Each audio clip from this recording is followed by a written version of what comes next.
I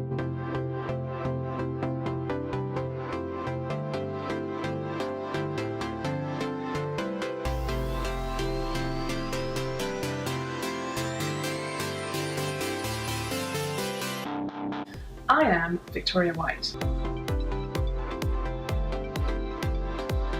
I am the editor of Company magazine.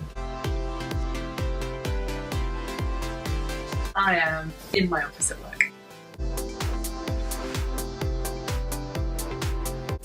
I am listening to Rudimental, London Grammar and Heim.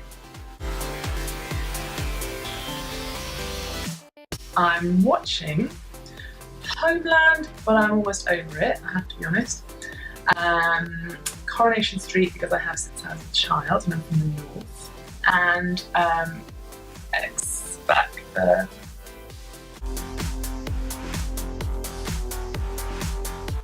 I am reading Fingersmith by Sarah Waters. I love all her books, they're brilliant. I've also just read Rupert Everett's second autobiography, which is a little bit hard going, not as good as I suppose.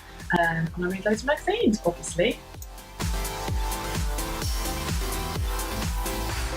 So, how did I get my job as editor of Company magazine? Well, I think it all started back at school, and I did loads of work experience anywhere I could in the northeast, which was mainly my local newspapers, local radio stations, local TV stations. I worked with children in need for BBC Up North. I volunteered to do anything I could to do with the media in general. Then somehow I managed to get work experience to a magazine called TV Hits, and then I managed to get a staff job on their sister magazine Side Soap and worked my way up through the ranks there. I moved to Australia, got a job there as an editor, and then I moved to Los Angeles where I was a Hollywood reporter for a year and a half, which was amazing.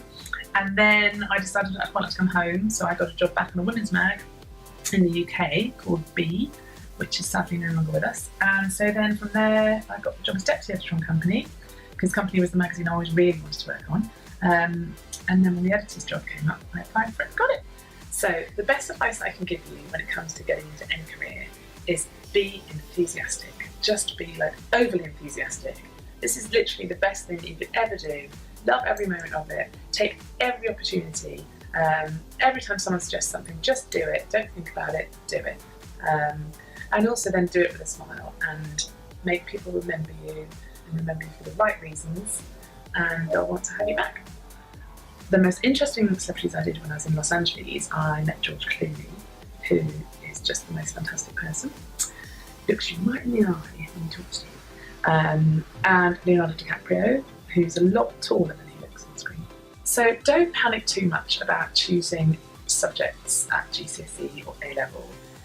Choose things that you enjoy, choose things that you like, choose things that you'll get good grades at, because every step of the way is just a step to the next stage. So I never ask people what A-levels they have, because by the time they get to me, they should be so further down the line in terms of experience, things they've done that show that they love magazines, things they've done that show that they're committed to the media, that really A-levels are kind of irrelevant. Just doing A-levels shows that you're committed, and doing a degree shows that you're committed. So if that degree is in Greek history, that's cool, if you're good at it.